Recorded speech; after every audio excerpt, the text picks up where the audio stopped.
Hello, this is Kim from EnglishWithKim.com. I'm your guide to the essential conversation skills you need to sound more natural in English. Today, I'm excited to be with you in order to share a very special interview with one of my English teaching colleagues. Today, we're going to meet Ryan from English for My Dream, and we're going to talk about different cultural expectations and how we use language, different approaches to language learning and across different international boundaries. We're going to talk about advanced conversation skills and communication strategies, and just kind of have a fun conversation. As always, this interview is for you to learn about different ways that we can communicate, hear us having a natural conversation so that you can see the strategies we use in order to change between topics, in order to clarify ideas, clarify misunderstandings, and all those great conversation skills that we talk about here at English with Kim.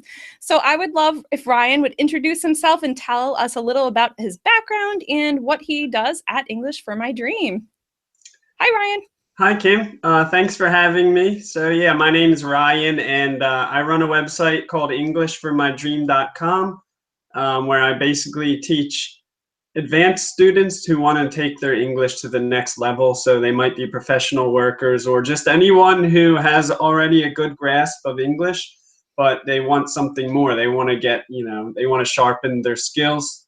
I used to teach in Korea for 4 years. 3 years at a public school, and then I took a year off and went back to America, and then came back and taught at elementary school. But I also had like private lessons with adults, so I have the gamut of all kinds of English learners. But happy to be here today. That's wonderful. I actually have a similar but different background where I started teaching adult learners, and then I moved abroad to Chile and also Peru, and I taught kids in the schools there. So it's an interesting thing that we'll be able to talk about how kids learn in school and the different styles and different cultures, and then how that affects them as adults. I feel like that might be an interesting place to start. Yeah. Right. So Yeah. would you like to share a little bit about the kind of typical language learning style in Korea and how people basically learn, you start learning English, and how you've noticed that flow throughout from kids to adults? Sure. Well, generally, the kids start in kindergarten now, and sometimes they even earlier, like they have like these private academies called hagwons, and so the question was like, how do they just your experience with how, when you were working in the schools, how did that kind of, you noticed the style that they use to learn in school, the way that the English teachers teach kids, whether it's not non-native English teachers or or any of your teaching colleagues, and how that kind of, how you noticed the way that they started influenced them as they were adults? Oh yeah, good question. So a lot of times they start out just like rote memorization and grammar, so grammar and vocabulary, but they have a hard time putting everything together.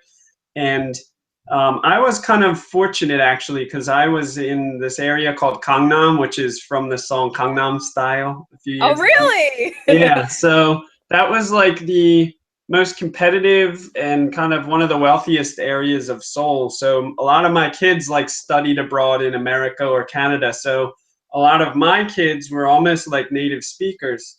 But at other schools, the kids had a hard time like putting together sentences. So overall, the Korean education system, I think it's getting better now, but the students are kind of weak at speaking generally because they are taught that grammar is the most important, and they always focus on the test scores. And there's a saying in Asian culture, I don't know if it's specific to Korea, but the nail that sticks out gets hammered down. So a lot of the kids speak English well, but in class they'll feel really shy. So one-on-one, they would speak to me like perfectly or very, very good. But like I had a student who was in my class, didn't say one word in class, and then at the end for the whole year, and I couldn't really gauge her progress. And at the end of the year, she like wrote me a letter, and in the letter it said, and she also talked to me then, but in the letter it said like, oh, I wish I talked to you more because I lived in Canada and studied from like 1st to 6th grade. And I'm like, you're telling me you were like a perfect English speaker and you didn't talk to me at all. So That um, is so interesting. Because I think it's actually similar when I'm thinking about my most recent time abroad in Chile. A lot of the kids are eager to speak English, but they're afraid to speak in front of people, right? And right, then I noticed that adults have that same problem, and that's right, why, since you and I both work a lot with professionals, I think as adults that affects them because maybe one-on-one where they're in a more relaxed environment, they feel more comfortable reaching out to someone, but a lot of professional English is in group settings. And that's when I noticed people kind of shut down. So I'd be curious to hear a right. little more about your experience with that. Yeah, that's a very similar experience. Even adults, they get like looked differently, like they're showing off or something. Like I've had conversations even in social settings with adults, and they would speak to me in English, and then more Korean colleagues would come and they would like, clam up and get shy, or like some of the other people would say in Korean, like, "Oh, stop speaking English. You should like stop showing off." So it's like the dynamic totally changes even as adults, and that is interesting. Maybe it is from the way they were learned English as children, because sometimes there will be Korean students who lived abroad and their English is totally different because like they seem more confident and just more, yeah, I guess confident is the best word, more comfortable to speak. So when they lived abroad, they kind of, at least for a year or so, they gained more experience, and so they felt like, okay, well, I have this mastery, so I can shine, rather than kids kind of experimenting or even adults experimenting in classes. Right, and it also could have been like the culture. So maybe if they went to Canada or America, they were encouraged to speak and like kind of be individualistic a little bit, but like in Korea, it's collective, so everyone, it's the best for the group. So I would love to talk about that because as you know, or as anyone who's watching this knows, I love talking about culture. And that's something that's so interesting because I'm listening to you and I'm thinking about my experience learning Spanish. And I was afraid of not being perfect. And I always joke with my clients that I attract perfectionists who need to like recover from their perfectionism and like not, yeah, and not, not let that affect the way that they learn because, they're at that intermediate or advanced and they're trying to move towards fluent, but they're afraid to kind of speak up and be who they are. And I was like that with Spanish for many years until I got older. When you get older, you're kind of like, whatever. mhm. But I guess the thing that's interesting is maybe that's the American individualism where it's like, you have to be a pro, like you have to be an expert. You have to kind of like, you're in charge of your destiny. And so when you don't do something perfectly, you feel a little embarrassed. Whereas in collectivism or collective cultures, you don't want to outshine anyone in the group. You want everyone to rise together, which is hard to do. I don't know. I hope that Right. made sense. Yeah, that makes sense. And then like I always refer to Korea as like the land of contradictions because it is so collectivist, but it's also so competitive. So everything is like cutthroat, but at the same time it's collective. So it's like in some ways it's individualistic, in some ways it's collective. So it's like constantly changing too, I think, especially since like um around like right after World War II, it was like the second poorest country in the world behind Bangladesh, and then now it's like in the top 15 and biggest economies in the world. So they have like this huge transformation, and so there's like I mean, there's generation conflict too. So like the older generation is used to famine, and the new generation is used to like technology everywhere, and yeah, I don't The know. It's best just internet in the world. yeah, the fastest internet in the world. So yeah. My Korean students have always said, "Oh, the internet in the United States is so terrible," and Oh yeah. yeah. Yeah. So that's really interesting. So what are some things we talked a little bit earlier about how politeness can be such an important thing in Korean culture, and I'd like to talk a little bit about how because of the collectivism, or you don't want to outshine each other and you want to show respect. Like, how do you think that influences how people speak English? Yeah, well, it's definitely one of the hardest environments to excel at English, I think, just because of the cultural pressure. But like even in the Korean language, there's like 7 levels of how you should address someone based on hierarchy. So you wouldn't address your friends like you would your teacher. Um, and it's also kind of like their communication is kind of indirect, whereas we're really direct. So like a lot of times they'll do translations or they'll phrase things in a way that are really gentle and really polite, rather than like, the American culture where you just get to the point. So like, for example, I might say to someone like, "Oh, could you please close the window?" Or so, or if like, just close the window. But they would say like, uh, "Would you mind please closing the window?" Like just really polite and They really throw indirect. several phrases in a Yeah. row. Yeah, and like they kind of skirt around the issue rather than get directly to the point. Um, I see and what you mean. It's like, because I talk a lot about indirectness and softening your language on my website, and I'll include links below the video for anyone who wants to check those out.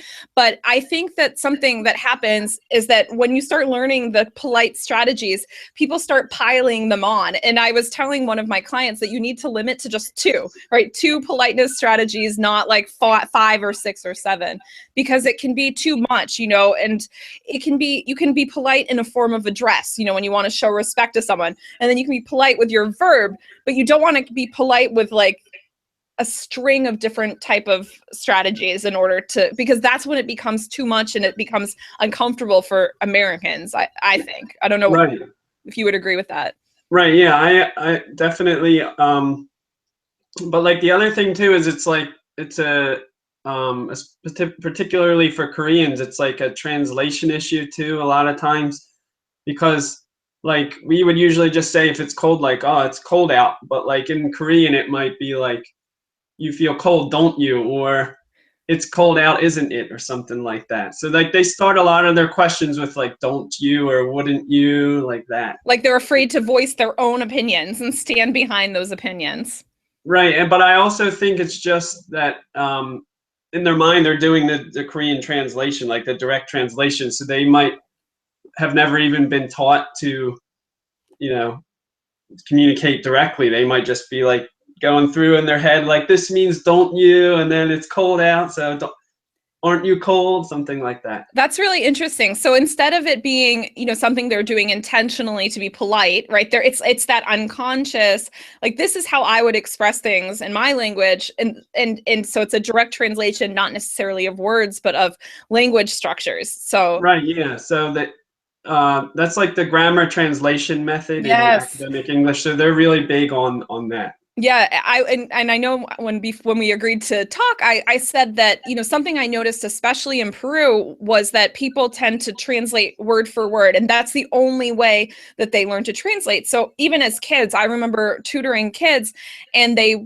would bring me their homework, and it was, here's something written in English translated to Spanish, and then the teacher would start the translation, and the translation would already be wrong from the beginning because it's translating word by word instead of meaning by Yeah, meaning. big picture, yeah. Yeah. So that's something, I learned Spanish with the grammar translation method. And I think that it similarly impacted me being able to speak more confidently later until I kind of overcame that limitation. So yeah, I think that the grammar, that's something I try to move people away from when I work with them, is it's not about the words, it's about the meaning and the Right, overall goal of the conversation.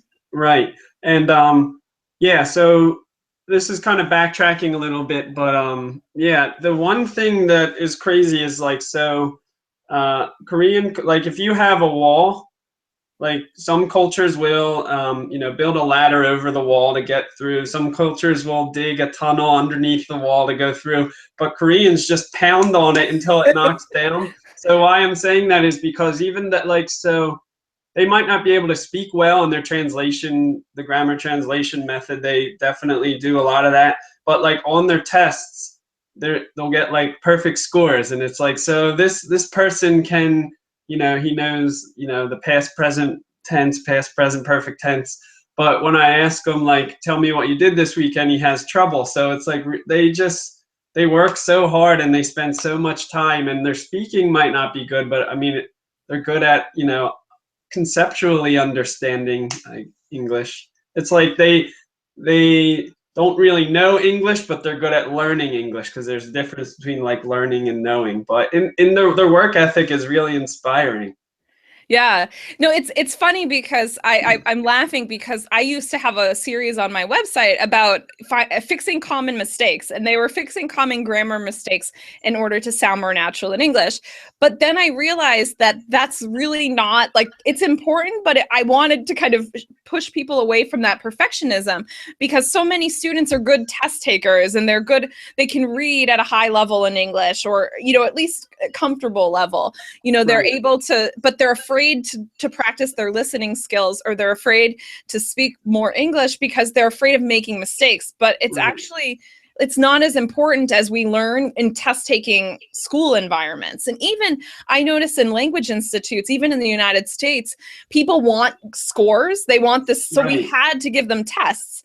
And Yeah, and I was always so annoyed by, working in language institutes versus working in other, like adult education programs, because right. tests are discouraging when you might be learning a lot, but you can't test somebody after a week and see this major difference. But you test them after 6 months and they've completely evolved. So it's just interesting that you mentioned that. Yeah, I kind of totally agree. Like, tests are generally, they can be very detrimental. Like, especially if um, some students like have the test define who they am. So like they might who they are. So they might be good at English, but let's say they have a bad day on the test or something, or the test is meant to confuse them, then they think, oh, I'm not good at English, but really they are. And the test isn't really an accurate measure of their ability. Like some people read better, some people can guess multiple choice questions better. So yeah, it's really tough. I try to teach students to develop like their own confidence and try to like, just not let the outside define them. But if they're making progress, like just worry about themselves and they'll improve. Yeah, I would So actually love to hear a little more about that, or kind of discuss it between the two of us, because I focus a lot on confidence building as well, to kind of like relax that perfectionism. And one of the things I talk about a lot on my website is finding your key message, like kind of setting a goal for the conversation, a goal for the interaction that enables you to kind of, did I achieve that, rather than did I speak perfectly, did I have perfect pronunciation, because I am a pronunciation coach, but I tend to focus on, things like stress and intonation for, for more clear meaning, for conveying your ideas a little more clearly. right. So, I guess my confidence is really just kind of, it's like life coaching, like unpacking those perfectionist tendencies and encouraging people towards a goal. So I'd love to hear your approach as well. Yeah, I just that makes a lot of sense. I do that as well. And then I also just tell people to like relax and like as a native speaker, like there's an interesting dynamic because obviously if you're like writing an email or an academic paper, like you need to have your grammar needs to make sense. But like if you're just talking, we understand you. Like we understand what they're saying as long as we can get the full meaning. And then a lot of times we'll go out of our way to help people, you know? And That's that such an important thing. Not even just like, it's that if you, something I'm going to write an email to my list about is about, you need to be able to use your words, right? You need to be, it's funny because this is my topic for today, because kids learn when you're learning how to speak, we call it use your words, when 2-year-olds learn how to yeah, speak. And you're like, instead of crying, you need to just say something. And I was working with an advanced English learner, and we were talking about something very simple as making tea. I like my tea. And I realized that, she didn't have the words for that, but it's the tendency is to look in the translator rather than try to find a way to describe the situation. And I kept explaining to her, if you don't have a word in English, a native English speaker will supply that word for you. It happens to us. I forget words yeah. when I'm speaking. I'm sure you do. I think I probably did while we were talking already. It's recorded, right? Yeah. Yeah. Yeah. So I think that that's so important, is for people to understand that it's, for anyone watching, it's important for you to understand that you can make mistakes or you can search for a word, but you need to be able to get past that. In so many cultures, it's that I don't have the word, I stop talking. And that's Right. what I think even though Latin American culture and Asian cultures are quite different, they have some similarities in language Yeah. learning. Right. And then I just wanted to add, going along with your child example of finding the words. Also, this applies not just to learning English, but anything. I tell my students, like, use a child's mind because, like, when you're a child, you don't care what other people think. Like if you go and you see the stove, you touch it and you get burned and you're never going to do that again. Or like you're trying to walk and you fall down and you get back up and you're not like looking for approval, like, oh, should I take this step? What if I fall? But then somehow in society, in school or whatnot, that pressure comes down to conform, and then you're afraid to make mistakes, and then you ultimately don't grow. So I love that. And actually, I'm not sure how familiar you are with meditation, but in meditation and yoga, a lot of times they talk about beginner's mind. And something that's, I mean, this is like a side note, but that's what I like about these conversations, yeah. Is that, so I practice yoga and I've been practicing yoga for 12 years. And not, doesn't mean, like I'm every single day for 12 years, but I am doing every single day now. And I'm using a series of videos that are kind of very basic, and it's making me discover things about my yoga practice that like I should know, but when you become more advanced in something or you've been doing something for a long time, a lot of times you build up these kind of blocks, and you need to learn, you kind of need to deconstruct and go from the foundation up. And so you learn, I mean, in yoga, you learn, how to feel all of the muscles of your hand, on something, on the floor. And, something for English, it's kind of like my example with learning how to talk about making a cup of tea in English with an advanced English learner, with an intelligent professional, is you kind of have to come with that open-mindedness in order to gain the skills that you missed, because we miss skills, and it doesn't matter if it's English or life, like we miss things because we're trying to achieve a certain path, or we just didn't learn that yet. And so I love that you mentioned kind of like that childlike, willingness to just go for it instead of stressing out about like, oh, I'm past this. Like I already know this, which I notice a lot with classes as well. Yeah. I think it's just human nature, but if you can realize that, then like you'll start, I think if your attitude shifts, which is very hard, but once you do that, then you grow and you just become a better, your English might be better, but your other skills and your attitude just starts to get better, and it'll have more effects throughout your life. Yeah. Okay. I just had an idea as you were talking.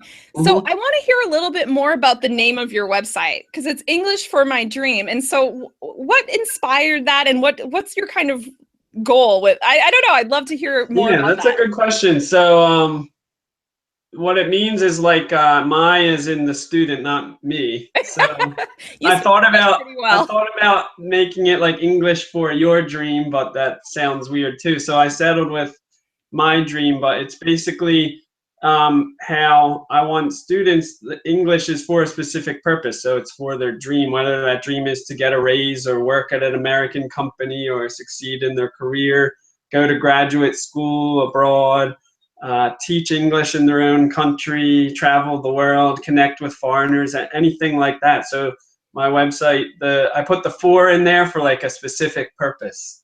I love that, because you're basically encouraging people to, to keep their end goal in mind, which is what I was talking about, is it's like, don't get, because so many learners get stuck at at the intermediate plateau because they forget what's their motivating reason. Because I talk about this a lot too on my website. I had a whole series in December where I talked about, finding focus and finding motivation from within. Yeah, mindset's a big thing, because if you are just trying to learn English for a test score, which is what we kind of started out talking about, you're not focused on what you can achieve in the future or what's your overall goal for learning that thing, which it can be enjoyment. Your dream can be to enjoy watching a movie without subtitles. Right. Yeah. It can be, anything. I mean, there's even, I heard stories of like some Koreans who are like in their 60s and they're retired, and they just want to learn English because they never did when they were younger, and they want to just communicate with people. So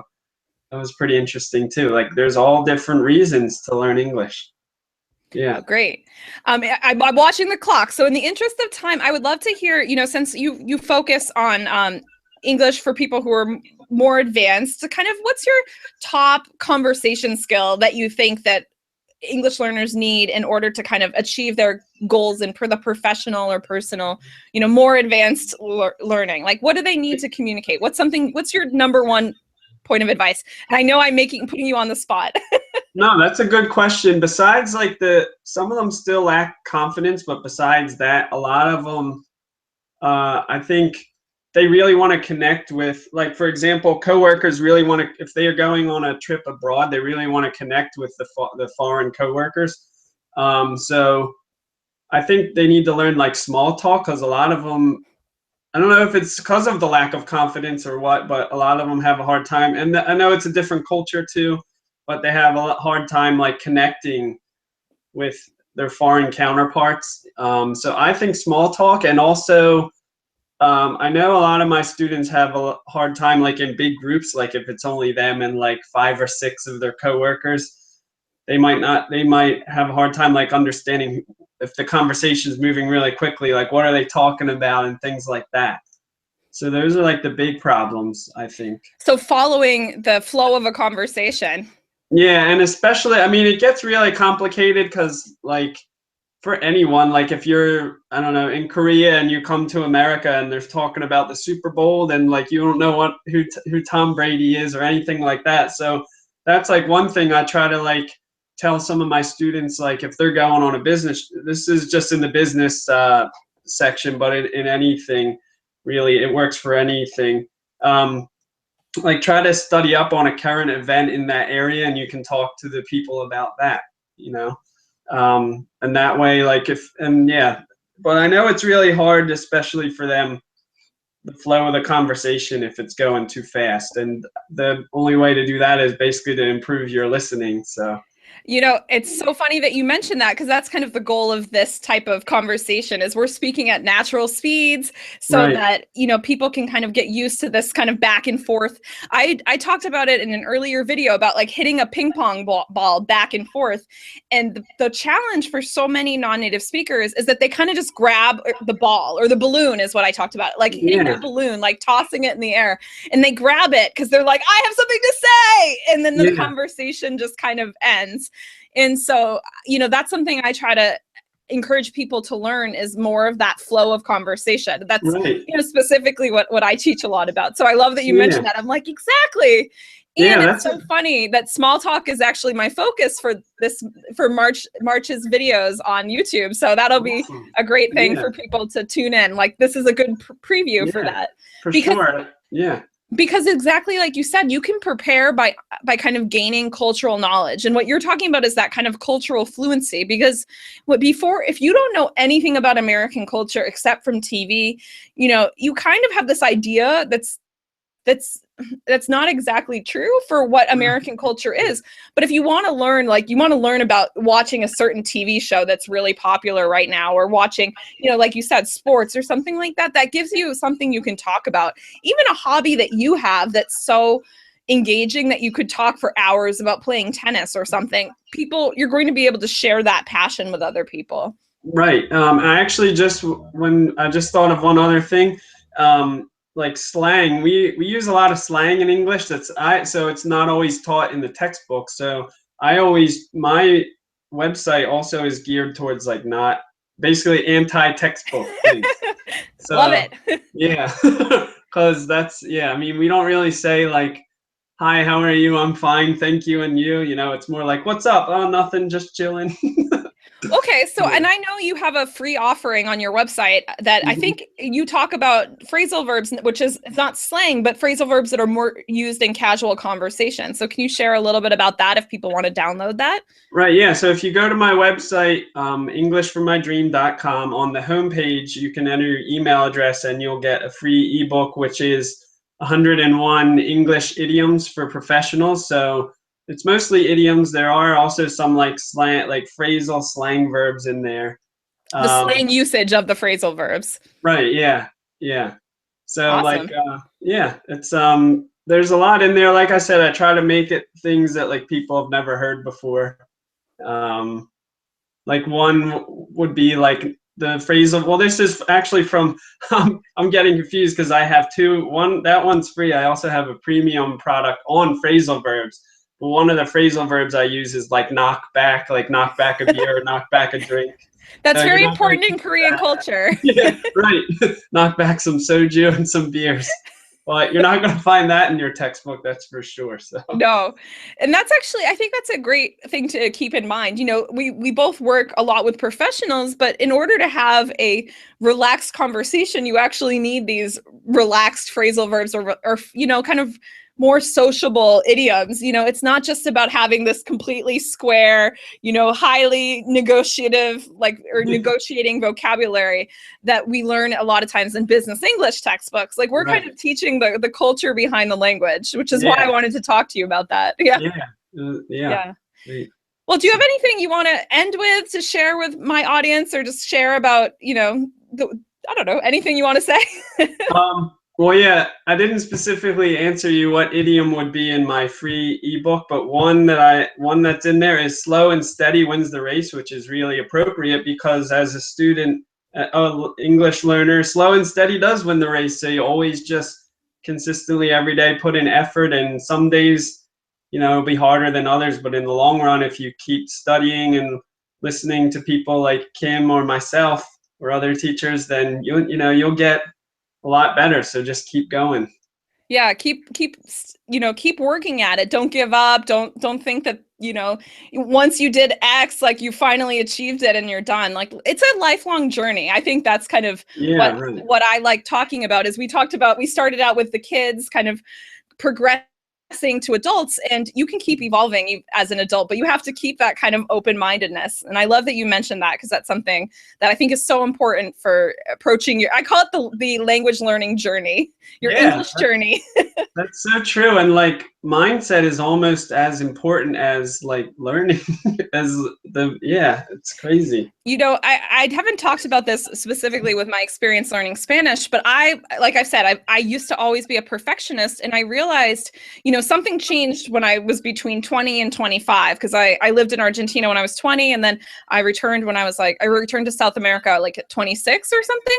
Mhm. And I realized that by the time I got older, I didn't care. So I just spoke English, and my Argentine friends were like, "Oh, you're Spanish," or I just spoke Spanish, not English. I speak English fluently. Oops. But see, I make mistakes too. Yeah, Um, we all do.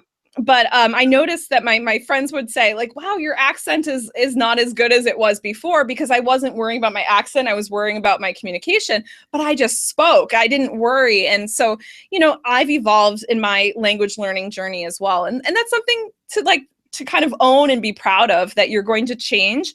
But I think what our conversation today is to encourage you to challenge the way you learned English as a kid, but then kind of remember, like, how a kid's mindset outside of school can inform your English learning.